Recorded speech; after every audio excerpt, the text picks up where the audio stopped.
Assalamualaikum warahmatullahi wabarakatuh. Selamat malam pemirsa Bumi Sholawat Official dimanapun Anda berada.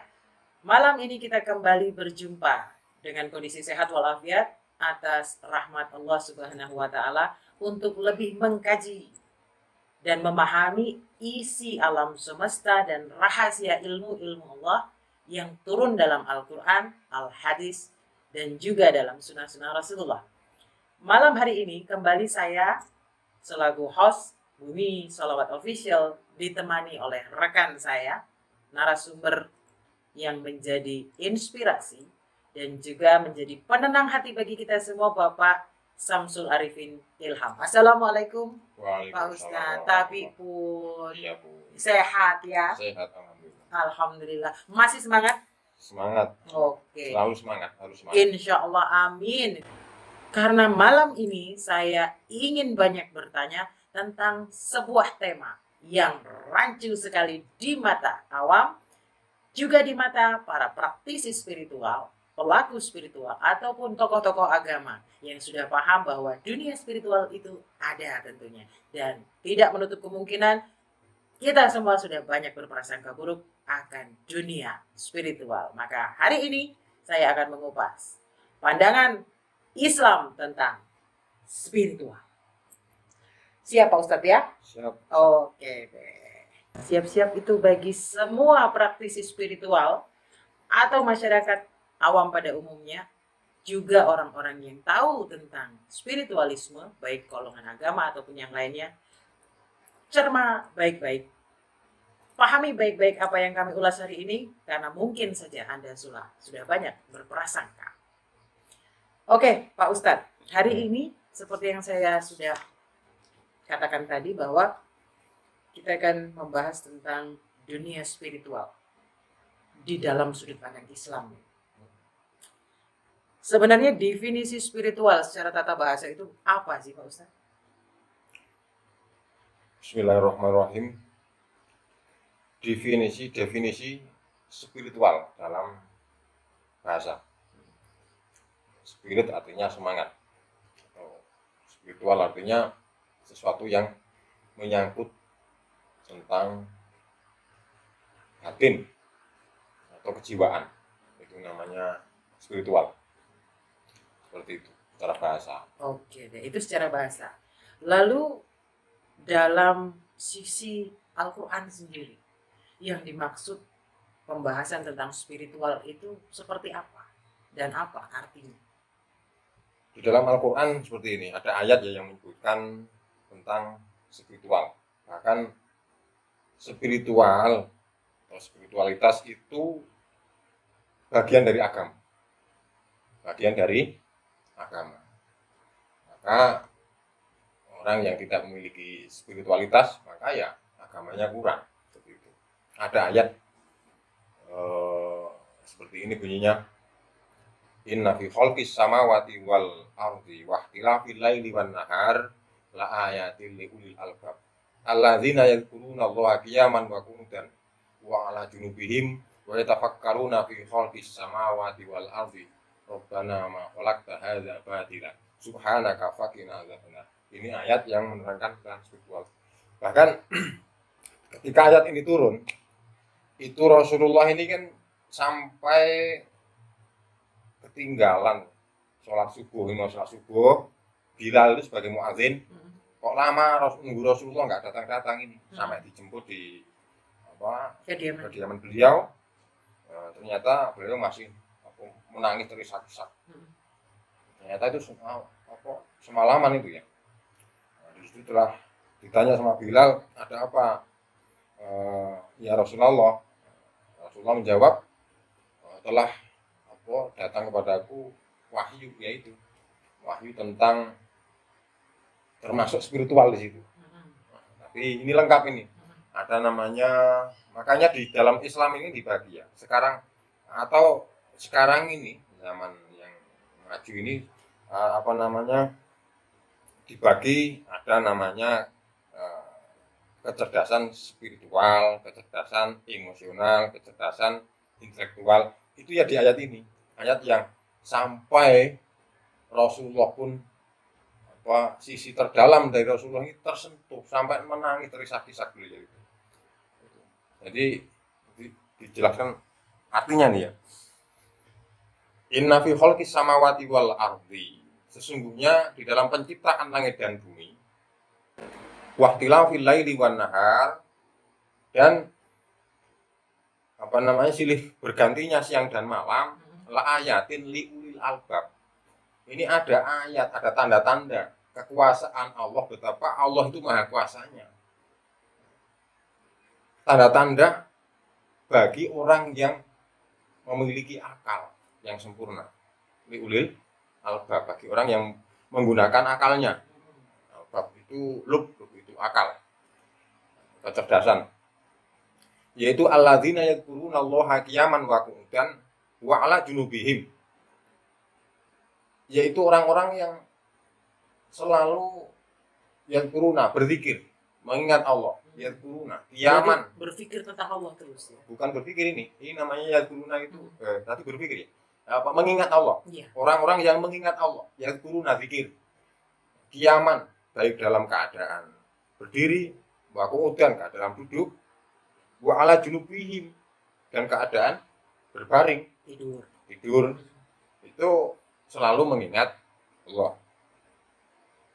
Alladzina yadhkuruna Allaha qiyaman wa qu'udan wa 'ala junubihim wa yatafakkaruna. Tidak cukup di itu, tapi ya yang dimaksud spiritual ya di sini. Bahasanya memakai yadhkuruna atau tazakkur, namanya tazakkur. Tazakkur itu berzikir itu dengan hati. Mengingat dengan perasaan. Ya. Kemudian dilanjutkan ayatnya, wa tafakkaruna fi khalqis samawati wal ard, dan mereka berpikir-pikir di dalam kejadian langit dan bumi. Karena berpikir sehingga tazakkur, kemudian berpikir atau tafakur disebutnya, maka kemudian sampai mengucapkan Rabbana ma khalaqta hadza batila, wahai Tuhan kami, sungguh Engkau tidak sia-sia menciptakan langit dan bumi. Subhanaka faqina adzabannar. Maha suci Engkau. Jadi membaca Subhanaka, Maha suci Engkau itu karena dari dalam keluar, bukan ada orang itu wiridan subhanallah itu di bibir saja, subhanallah di bibir saja. Iya, hanya lisan saja, tapi nggak sampai ke perasaan, nggak sampai ke pikiran. Nah, itu kan kurang. Waqina azab, dan maka peliharalah kami dari siksa api di akhirat nanti. Neraka itu, Pak. Ini tentang ayat spiritual. Iya, oke. Jadi penjelasan yang sudah sangat gamblang bahwa sesungguhnya dunia spiritual atau spiritual itu sendiri itu memang sudah dinyatakan dalam Al-Quran terhubung dengan alam manusia di bumi. Dan memang ada ayat yang menyatakan atau mensahkan bahwa kejadian spiritual atau manusia yang menjadi praktisi spiritual itu bukan karena mereka belajar saja ya, tapi juga memang mungkin karena memang sudah nasnya begitu atau takdirnya begitu gitu. Terahnya lah. Terahnya begitu. Nah, terus ini saya kutip dari penjelasan Pak Yai ini barusan bahwa dunia spiritual itu ada dalam tubuh kita. Contohnya seperti pikiran itu spiritual. Dalam arti kata goib ya. Tidak nyata kan gitu. Perasaan itu spiritual. Termasuk tenaga. Yang sifat batin. Iya, yang sifatnya halus lah begitu. Nah, jadi gini Pak Ustadz. Hal yang tadi diuraikan oleh Pak Ustadz bahwa sesungguhnya spiritual itu dalam arti kata berhubungan dengan rasa, juga berhubungan dengan ilmu kan begitu ya. Nah, kalau dibahas dari penjelasan Pak Ustadz tadi bahwa kejadian spiritual atau hal-hal berbau spiritual ini melekat erat pada makhluk Allah dan yang berwujud manusia. Contohnya, dan ini memang saya rasakan sendiri dalam arti kata pikiran manusia itu tidak nyata, tapi dinyatakan kan begitu setelah dipikirkan. Maka pikiran itu juga disebut spiritual kan begitu. Rasa apalagi kan begitu karena berhubungan dengan kalbu. Nah, dan kemudian tenaga mungkin ya, karena memang tenaga tidak berwujud juga. Jadi spiritual itu sesuatu yang tidak berwujud tapi bisa dirasakan. Kan begitu. Nah, setelah ini saya bagi lagi menjadi dua bagian penjelasan dari Pak Ustadz tadi, bahwa membahas dunia spiritual dalam Al-Quran itu sudah dinyatakan bahwa itu adalah bermain dengan logika atau alam pikir, di mana manusia banyak mengingat Allah dengan pikirannya, belajar tentang Allah dengan pikirannya, belajar ilmu Allah dengan pikirannya, begitu ya. Kemudian berlanjut lagi dengan kolbunya, setelah berpikir meresap di dalam batin. Itu ya dari penjelasannya tadi. Nah, yang ingin saya tanyakan Pak Ustadz, ilmu Allah ini kan banyak. Rahasia Allah ini tentu lebih banyak lagi. Nah, sebagai manusia biasa, sebagai praktisi spiritual, saya nyatakan praktisi spiritual itu adalah setiap manusia. Karena kami pelaku spiritual. Jadi spiritual itu adalah makhluk yang memang memiliki imajinasi, memiliki pikiran, kecerdasan, perasaan yang peka gitu ya, firasat yang peka gitu. Nah, pertanyaan saya, adakah ilmu Allah ini ada di setiap makhluk ciptaannya? Pasti ada. Jadi itu sudah fitrah ya. Manusia diciptakan itu dengan desain yang lakot kolaknal insana fi ahsani takwim, itu maksudnya juga suatu kesempurnaan, sesuatu dengan ilmunya itu. Itu manusia. Dan manusia ini kan gini, ada pembagian manusia itu manusia yang mempunyai spiritualitas, yang mempunyai intelektual itu kan ya manusia modern tentunya kan seperti itu. Maksudnya mulai Nabi Adam kan. Itu ada manusia itu punya spiritual gitu. Karena ada Al-Qur'an menyebut manusia dengan dua diksi ya, dua lafaz. Yang pertama itu bashar. Bashar itu artinya manusia, tapi manusia secara umum. Ada lagi dengan lafaz, dengan diksi insan atau al-insan. Lebih halus lagi. Itu lebih khusus lagi ya. Artinya insan itu manusia yang mempunyai kecerdasan emosional spiritualnya, bahkan intelektualnya yang sudah matang. Oh gitu. Itu namanya manusia seperti itu. Oke deh. Nah, selain yang terjadi dalam pembelajaran manusia dari zaman Nabi Adam nih ya, kita bicara ilmu Allah yang sering sekali tidak dipahami tapi dianggap salah nih. Sebenarnya tujuan diadakannya Al-Quran itu adalah untuk menyempurnakan 3 kitab sebelumnya. Nah, yang saya pahami ada versi lain Pak Ustaz, bahwa kitab Allah itu lebih dari 100. Benar nggak itu? Benar itu. Jadi kalau kita belajar akidah ya, dari pesantren itu ada namanya itu ilmu akidah, ilmu keyakinan ya, ilmu teologi. Itu situ tertera dikatakan di situ kitab Allah itu enggak nyampe. Jadi kan ada surat Al-A'la itu ya, suhufi Ibrahim wa Musa, namanya suhuf-suhufnya Ibrahim. Suhuf itu sahifah atau lembaran-lembaran yang oleh Allah diberikan kepada Ibrahim, kepada Nabi Musa sebelum Taurat, terus Nabi Ses itu ada. Kalau kita belajar itu ada di situ. Ada 104. 104 itu apakah diberikan kepada semua nabinya atau hanya nabi-nabi tertentu? Nabi tertentu. Tentunya karena nabi-nabi ini sudah terpilih dengan kecerdasan intelektualnya ya, dan juga ilmu kebatinannya ya, Pak Ustadz ya. Nah, terus yang saya mau tanyakan, di antara 3 kitab terdahulu, ini kan belum sempurna syariat atau penerapannya. Nah, cara nabi-nabi terdahulu sebelum Nabi Muhammad sallallahu alaihi wasallam ya, nabi-nabi yang masih bergerak alaihissalam, ini kan belum ngerti sholat. Nah, yang mereka pelajari tentang Allah dan segala isinya, ciptaannya, segala sifat-sifatnya atau semuanya, itu lebih ke logika atau lebih ke batin, ke qalbi? Itu jadi Nabi atau tuntutan dari Allah itu selalu mengajarkan keseimbangan. Keseimbangan itu dalam bahasa Qur'annya seperti ini ya. Innallaha ya'muru bil adli wal ihsan. Allah perintah adil. Adil itu kalau saya memahami ini itu keseimbangan, wal ihsan dan berbuat baik. Jadi memang bahkan agama Islam ini adalah ya keseimbangan antara apa namanya tafakur dan tazakur, antara apa namanya ini pikiran dan hati dan batin. Itu harus beriring, harus berimbang. Justru saya memahami gini, kalau nggak berimbang namanya malah itu ya, yang disebut orang-orang sekuler, orang-orang yang memisahkan antara zahir dan batin. Ya, benar. Seperti itu. Karena sesuatu yang beliau-beliau ini pahami dan beliau ini sebarkan, imani, karena sebagai tuntunan atau kewajiban seorang nabi atau seorang umat mungkin ya, menyebarkan agama Allah. Di sini didera dengan ujian dan cobaan, cacian, makian, fitnahan gitu. Nah, salah satunya akhirnya hingga mendapat gelar penyihir. Penyihir itu kalau kita sekarang mungkin disebut dukun ya. Nah gitu. Itu karena sesuatu yang terbukti.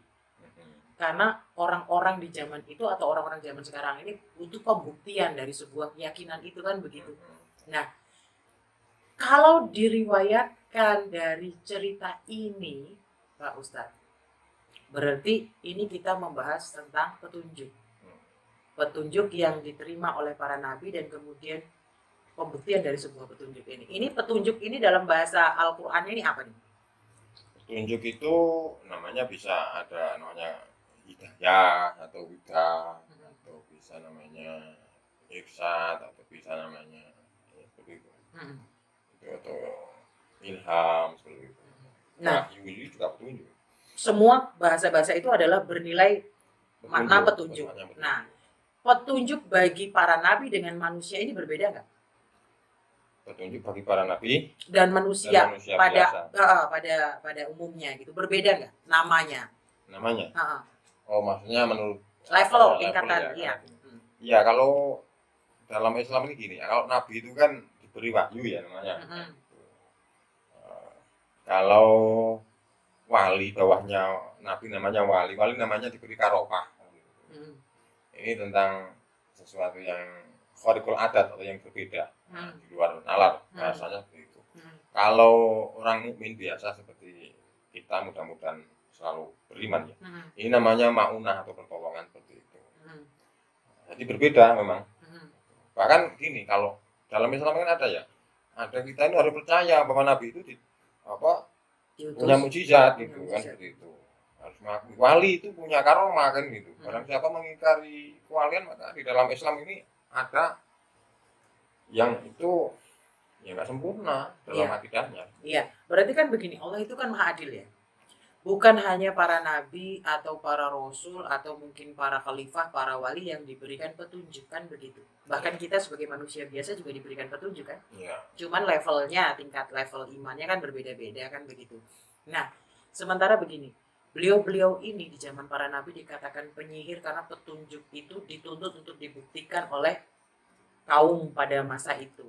Dan akhirnya tentunya yang saya pahami ya, sebagai seorang yang beriman, para nabi ini pasti kan meminta kepada yang maha mencipta kan begitu, kepada yang dia sembah kan begitu.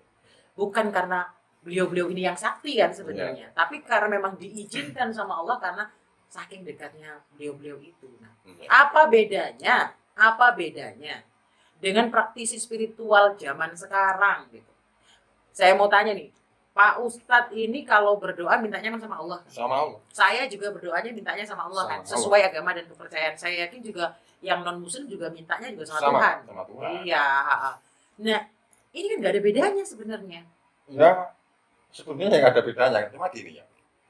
Kalau mukjizat itu kan untuk mengiringi, untuk sebagai burhan, sebagai hujah, sebagai argumentasi untuk mematahkan lawan. Seperti itu. Tapi gini ya, saya ini memandang atau memahami suatu mukjizat atau bahkan saya ini memahami atau mengamati seperti apa toh Rasulullah itu. Rasulullah itu mukjizatnya banyak ya. Itu kok gini, saya itu berpikir Rasulullah Nabi Muhammad itu adalah orang yang paling modern di masanya. Bayangkan loh, orang-orang itu kan beragama agama pakan, penyembah berhala, atau disebut musyrikin, atau orang-orang yang musyrik, yang menyekutukan. Musyrik atau yang orang yang menyekutukan. Kenapa disebut musyrik atau yang menyekutukan? Itu karena menyekutukan itu membandingkan, atau ada yang sebanding. Ya percaya sama Allah, tapi ya percaya sama selain Allah. Ada menyetarakan sesuatu dengan Allah, itu namanya. Iya, menyerupai, digambarkan seolah itu namanya Allah. Menyekutukan. Adapun kafir itu menutup. Kafir justru menutup. Kalau kafir menutup, tidak menerima yang lain kecuali apa yang dia. Itu namanya kafir. Kalau musyrik itu menyekutukan. Orang Mekah itu ya sumpah demi Tuhan, wallahi demi Allah, seperti itu. Orang-orang Arab itu seperti itu. Tapi mereka ya menyekutukan Tuhan, menyekutukan Allah. Pada zaman itu. Pada zaman itu menyembah, percaya sama Allah tapi menyembah berhala. Iya. Katanya ini agama nenek moyang ini. Iya benar. Sedangkan Rasulullah nggak seperti itu. Rasulullah berpikir, lah kok nenek moyang, agama nenek moyang, tapi kok ada batu disembah, menyembah berhala, ini kan ini nggak masuk akal, nggak ketemu. Ya, mereka nggak bisa bicara, nggak bisa melihat, nggak bisa mendengar. Lah kok dimintai, kok disembah, ini kan nggak masuk akal. Maka saya katakan Muhammad adalah orang yang paling modern di masanya. Iya, iya. Saya juga setuju dengan itu. Tapi ini kembali ke bahasan awal tentang spiritualisme. Jadi begini, ada irsyad, ada mukjizat, ada karomah, dan ada istidrak. Nah, bahasa ini sering muncul di kalangan orang-orang agamis, kalangan manusia biasa, atau bahkan dunia praktisi spiritual. Bahasa irsyad seperti Pak Ustadz tadi jelaskan, itu adalah salah satu label untuk sebuah petunjuk, salah satu nama atau bahasa yang digunakan untuk petunjuk dari Allah untuk para nabi, ya, begitu ya. Nah, pada saat para nabi ini meyakini Allah dan mengimani Allah hingga menyebarkan agama Allah, tuntunan dari Allah ini sendiri, diuji dengan sebuah keyakinan hingga dituntut untuk mewujudkan itu, mintalah mereka ridho dari Allah lah ya, minta izin kepada Allah bagaimana caranya ya Allah, jalan keluarnya ya Allah, sementara mereka tidak mempercayai bahwa aku utusanmu, bahasanya begitu mungkin ya. Pada akhirnya dibuktikan mukjizat ini. Nah, disinilah sudut pandang umat, saya katakan umat atau makhluk ciptaan Allah. Di sini kan macam-macam, cara orang menerima kan macam-macam. Ada yang mengakui, oh ternyata Allah itu ada, kan begitu. Ada yang mengatakan, oh ternyata nabi itu sakti gitu. Oh itu penyihir ternyata, karena zaman itu sudah ada penyihir tentunya kan. Iya. Nah, ada juga yang mengatakan bahwa itu bohongan gitu kan. Itu bohongan atau itu permainan kalau zaman sekarang, dianggapnya sulap begitu. Nah, ini kan pola pikir manusia-manusianya yang selain nabi ini.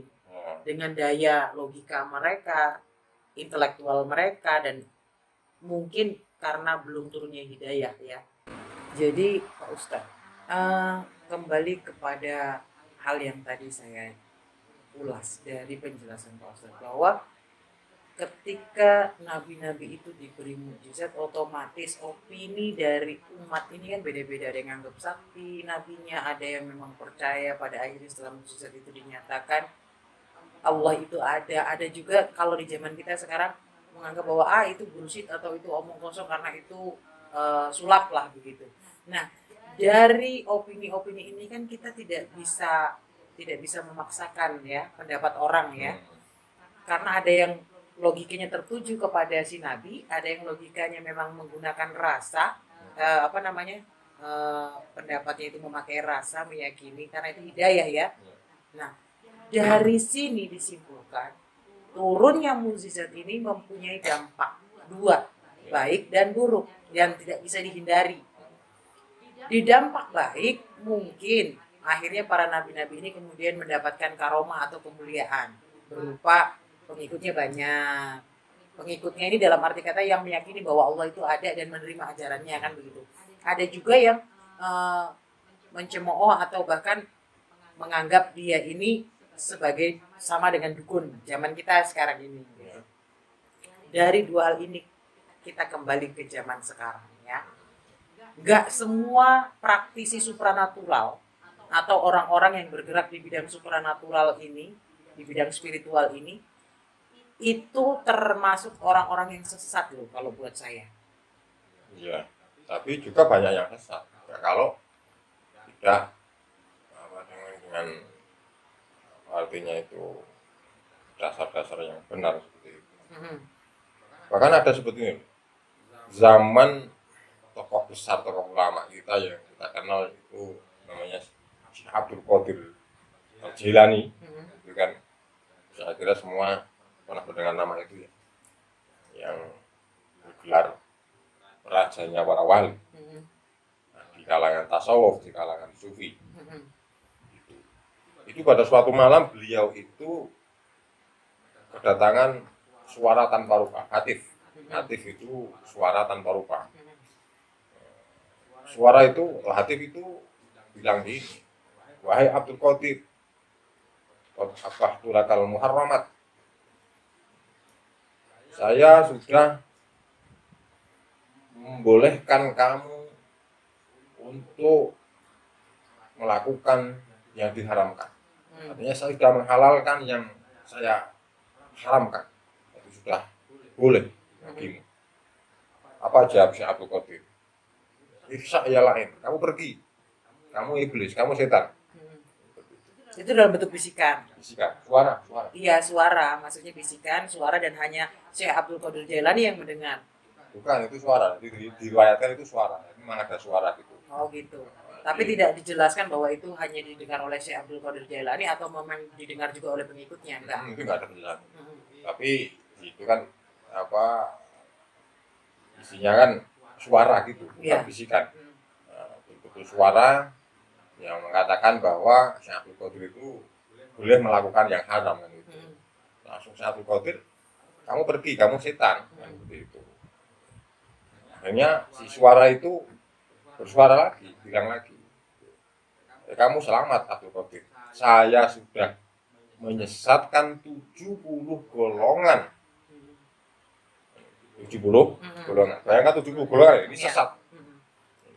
Golongan apa aja itu?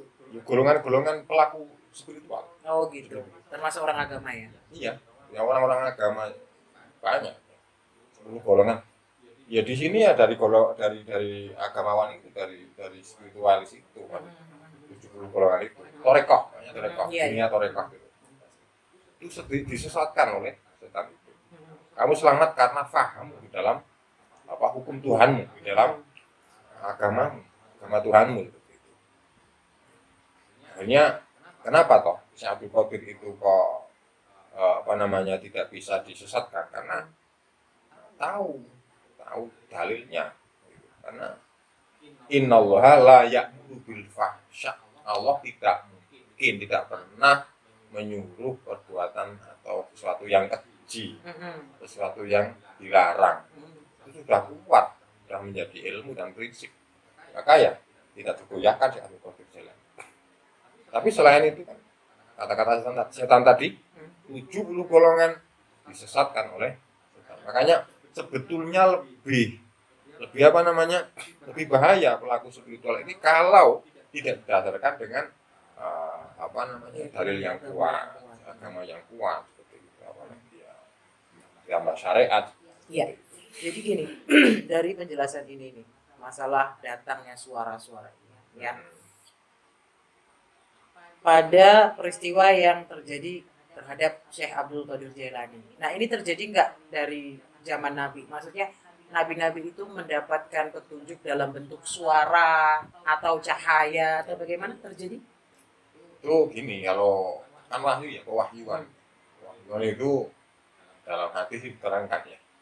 Nah, seperti apa engkau itu mendapatkan wahyu, Rasulullah kan. Rasulullah menjawab ya seperti bunyi lonceng, dan itu yang paling berat.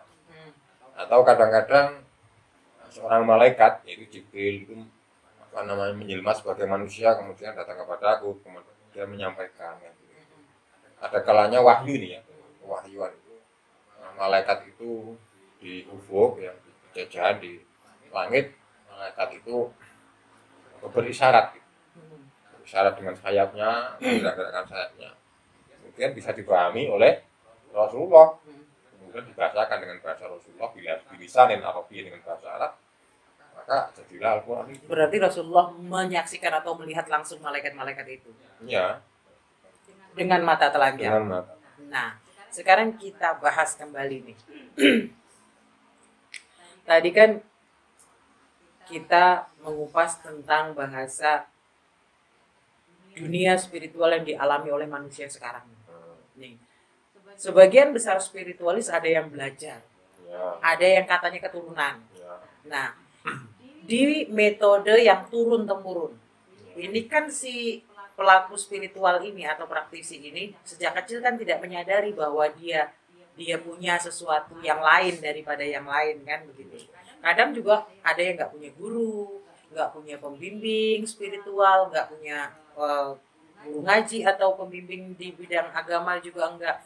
Tapi dia dikenalkan atau mengenal Tuhan, mengenal Allah, mengenal agama Allah, sifat-sifat Allah dalam dirinya itu masuk ya, menjadi sebuah keyakinan yang bulat di dalam hati nuraninya, sehingga dia ini bisa lebih yakin lagi dengan Tuhan melalui kitab-kitab yang dia pelajari, baik lewat firasat, intuisi, atau lewat seperti penglihatan melalui mata ajna, seperti itu ya. Nah, ini tanpa dia sadari itu terjadi. Bahkan dia tidak belajar. Nah, ini golongan yang disesatkan atau bagaimana? Belum tentu. Ini bahkan mungkin ini yang dikatakan di dalam surat An-Nur ayat 35 di Nurun ala Nur. Nur itu manusia yang memang hatinya itu jernih, hatinya bening, hatinya bersih. Maka sebelum diberi hidayah oleh Allah, sebelum dimasuki cahaya nur hidayah oleh Allah, ini sudah bercahaya. Allahu nurus samawati wal ardh. Allah cahaya langit dan bumi. Masal nuri kamishkatun fiha misbah, al-misbahu fi zujajah, azujajatu ka'annaha kawkabun durri yuqadu min zaitunatin barakatin la syarqatin wala gharbiyah kadu zaituha yudhi'u wal tasuna nurun ala nur. Jadi min syajaratin mubarakatin zaitunatin la syarqatin wala gharbiyah itu. Ya kadu zaituha yudhi'u walau lam tamsashu. Ya kadu zaituha. Jadi hatinya itu sudah bersih, sudah padang, sudah bercahaya, walaupun belum disentuh cahaya. Seperti itu. Sejak dia lahir. Ya, kalau manusia sejak lahir tentunya fitrah, bersih. Ya, bersih, suci. Ketika dia akil balik, itu kan dia mengalami dinamika kehidupan, perjalanan, ini itu, keadaan lingkungan itu yang mungkin bisa menjadikan kotor atau terkena noda, hatinya, pikirannya, jiwanya, seperti itu. Nah, ini ada orang itu bersih karena ketika sejak akil balik ya, dia ini lingkungannya bagus, jadi bersih seperti itu. Atau memang mungkin ada situasi punya ada faktor pendukung, mungkin faktor genetika, itu bisa juga terjadi. Oh gitu ya. Nah terus ini nih, kita kembali ke masalah spiritual yang zaman sekarang diurutkan dengan perjalanan para nabi dan kisah-kisah spiritual para nabi nih ya, atau para wali mungkin Pak Ustadz. Jadi gini, dari awal mula Nabi Adam alaihissalam diciptakan, itu kan diwajibkan atau diperintahkan 3 alam untuk sujud kepada beliau, kan begitu? Alam apa itu? Alam, kalau yang saya tahu sih ya, alam malaikat, alam jin, alam iblis, benar kan? Gini, kalau iblis itu kan karena minal jin, iblis itu dari golongan jin. Jadi yang dimaksud 3 alam ini alam apa aja? 3 alam ya. Ya kalau 3 alam mungkin ya alam malaikat, alam jin, dan mungkin alam manusia. Alam manusia ya. Berarti kan dalam perintah Allah ini kepada 3 alam ini agar tunduk atau sujud kepada Adam ini, Allah tentu sudah memastikan kepada ciptaannya Nabi Adam alaihissalam ini bahwa si Nabi ini bisa mengendalikan 3 alam ini bagi dirinya sendiri loh ya, bagi dirinya sendiri. Maka diizinkan untuk 3 alam ini sujud kepada Adam. Kan begitu. Turun kepada kita nih yang sekarang. Entah anak cucu cicit nggak tahu kita ya. Tapi yang jelas turun kepada kita sekarang. Bahwa tidak itu ahli agama, tidak itu adalah praktisi spiritual atau supranatural. Nggak semuanya sesat. Saya nggak terima kalau dibilang begitu. Karena gini, saya argumentasikan begini.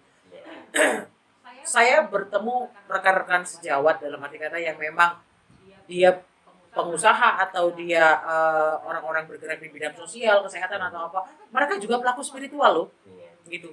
Nyatanya pekerjaannya juga baik-baik, bukan yang tukang santet, yang tukang ini. Nah ini awamnya ini opini publik dibentuk bahwa orang-orang spiritualis ini orang-orang sesat karena kebanyakan didoktrin oleh orang-orang yang agamis. Padahal kadang-kadang mungkin kadang-kadang Nyatanya lah itu kemungkinan orang yang agamis, seorang agamawan, pelaku spiritual lewat agama ya, lewat misalnya dunia toreko, tapi kan sudah disebutkan misalnya riwayat dari Syekh Abdul Qadir, itu pelaku spiritual dari kaum agamawan, dari orang yang dari agama ini, toreko gitu, itu disesatkan sama setan. Nah, kan seperti itu. Jadi ya memang ini enggak kok terus menyudut kepada spiritualis yang non agama kan seperti itu. Iya. Berarti intinya gini ya. Atau yang non agama. Berarti intinya begini. Oke, sebagian tersesat karena mereka mungkin dalam ucapan atau dalam perbuatan jatuhnya meminta kepada yang selain Allah kan begitu. Tapi jangan terus laju divonis semuanya sesat gitu loh. Ya. Nah, itu bahayanya. Sekarang ini justru saya bingung nih Pak Ustadz nih. Kenapa nih? Saya mau tanya sama Pak Ustadz sebagai seorang spiritualis ya, praktisi spiritualisme atau praktisi supranatural. Saya bertanya nih, kenapa bukan hanya kepada orang-orang pelaku spiritual, bahkan kepada ulama juga banyak kan umat yang datang minta bahasa Jawanya disuwuk bahasanya begitu. Sama dukun misalnya gitu ya. Minta suwuk sama dukun dengan minta suwuk sama ulama apa bedanya gitu? Ya nggak ada bedanya. Nah, dukun minta sama siapa? Sama Allah juga. Minta kesembuhan untuk si pasien sama tapi Allah. Tergantung dukunnya loh ya, konotasi ya. Ya mungkin beda mantra aja. Beda mantra aja. Sama beda status mungkin. Ya, jadi kalau dianggapnya kalau orang spiritual itu pasti jatuhnya ke klening atau ke sesatan. Tapi kalau pelaku agama disirik-sirikan kan. Nah, disirik-sirikan gitu. Itu musyrik itu pelaku syirik itu. Nah, gitu. Musyrik itu pelaku syirik. Pelaku syirik. Syirik itu perbuatan, musyrik itu pelakunya. Nah, itu kalau bagi orang-orang yang menyembah selain Allah atau menduakan Allah kan begitu. Nah, kalau spiritualisme atau ilmu spiritual ini dilakukan dengan cara sesuai dengan keyakinan dan agama masing-masing ya, meskipun itu dalam aliran Hindu lah atau Nasrani lah atau Buddha lah atau apapun, makhluk ini kan luas kan gitu, banyak rupa-rupanya, ada yang halus, ada yang kasar kan begitu, ada yang nyata, ada yang tidak gitu, dan berbagai macam elemen yang menjadi energi atau dalam tanah, air, udara itu ya. Itu kan faktor pendukung sebenarnya yang harus dikendalikan oleh anak keturunan Adam supaya dia tidak tersesat. Patokannya kan ini, ya. Bukan ini kan, Pak Ustadz? Bukan ya ini ukuran tentang tentang itu syirik atau bukan gitu ya. Nah, menjudgment atau menuduh seseorang itu langsung sesat hanya karena melihat sebuah tindakan, gitu loh. Itu salah gitu.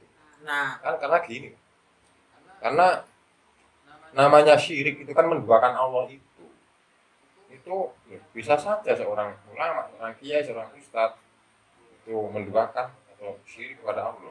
Syirik itu menduakan, itu menyetarakan Allah dengan sesuatu kan gitu. Bahkan ATM bisa jadi kesyirikan. Apa namanya itu penghasilan tetap, sawah, ladang, anak, apalagi itu bisa menjadi praktek kesyirikan ini berawal dari hati atau berawal dari logika? Semua itu sebelum masuk atur ke hati pasti lewat logika. Pasti lewat logika, rasionalitas. Nah, itu kan yang kita ketahui ya, baik Pak Ustadz atau saya. Nah sekarang nyatanya tidak hanya opini publik yang membentuk bahwa seorang pelaku spiritual ini sesat, bukan hanya ini. Bahkan sekarang ini agak kasihan saya sama dukun-dukun yang dicap sesat. Padahal sebenarnya mereka ini ngagem atau menggunakan Al-Quran, tapi yang diterjemahkan dengan disampaikan dengan sanepan Jawa kan begitu, pemahaman-pemahaman seperti itu. Ilmu apa itu namanya? Jadi gini, leluhur kita di masa lalu, termasuk Kanjeng Sunan Kalijaga ya, para wali ya, itu bahkan dakwah aja menggunakan metode adat istiadat budaya lah bahasanya gitu. Nah kalau orang Jawa ini tentu menyampaikannya dengan bahasa Jawa, kadang kan begitu. Bukan mungkin dengan bahasa Lampung kan, nggak mudeng juga orang, apalagi bahasa Arab. Pada zaman itu mereka gunakan metode pendekatan persuasif dengan adat budaya mereka, dengan kata-kata yang mudah mereka pahami ya. Nah kalau yang saya rasakan nih contohnya filosofi Jawa bahwa ajining diri itu ada dilatih. Dalam arti kata terjemahan dalam bahasa Indonesia adalah kesaktian atau keutamaan manusia itu ada di ucapan. Berarti kan harus tepat janji, harus menjaga lisan kan begitu. Itu kan tuntunan kan sebenarnya. Ya, filsafat Jawa. Nah, filsafat Jawa atau filosofi Jawa. Cuman penyampaiannya tapi sebenarnya itu isi Al-Qur'an kan. Ya, sebetulnya gitu. Nah, tapi kalau kita membukakan isi Al-Qur'an dengan bahasa seperti itu, dianggapnya kita ini adalah orang-orang yang dukun satu, kedua. Sekarang saya tanya, mau metodenya dengan cara seperti itu kan keluar dari rasa sih sebenarnya. Bahwa orang yang mengatakan itu sudah memahami, berarti kan harus menjaga lisan dan harus menjaga kepercayaan kan gitu toh. Iya. Nah ini nggak adil buat saya kalau digituin.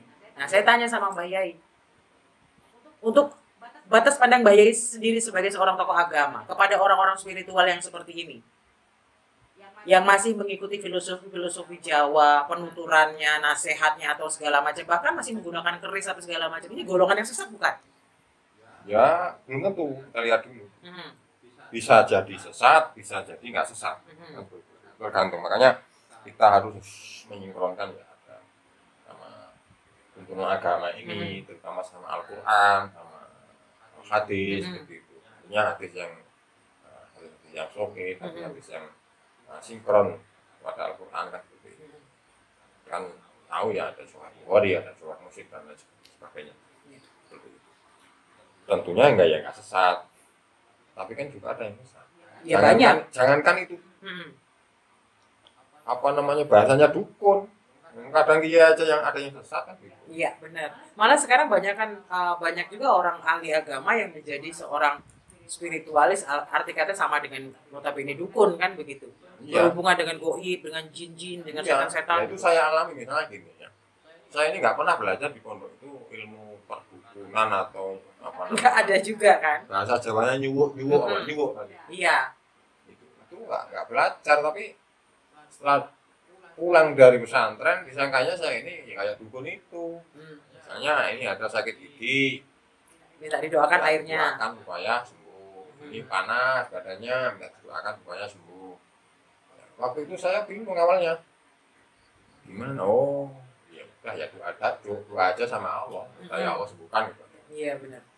Mungkin dimuliakannya jenengan atau Pak Ustadz atau tokoh agama yang lain karena basically dianggap orang-orang yang dekat dengan Allah makanya mendoakan itu. Tapi batasan orang dekat dengan Allah ini kan bukan hanya dengan status seorang yang agamis kan, bukan begitu. Itu tidak menjamin kan? Tidak menjamin. Nah, gitu. Jadi penjelasan seperti ini yang memang harus saya kupas Pak Ustadz supaya masyarakat kita ini cerdas dan kemudian orang-orang yang tokoh-tokoh agama atau apa ini juga membantu meluruskan bahwa tidak semua praktisi supranatural itu adalah dukun sesat, dan bahasa dukun itu sendiri dalam arti kata bahasa Jawa duduk rukun, bener ya? Itu yang lebih tepat. Nah yang lebih tepat duduk rukun ya. Iya. Ya kayak kita gini duduk rukun ya. Walaupun saya pelaku spiritualis dan Pak Ustadz adalah ulama, monggo minum dulu Pak Ustadz. Biar nggak tegang-tegang banget.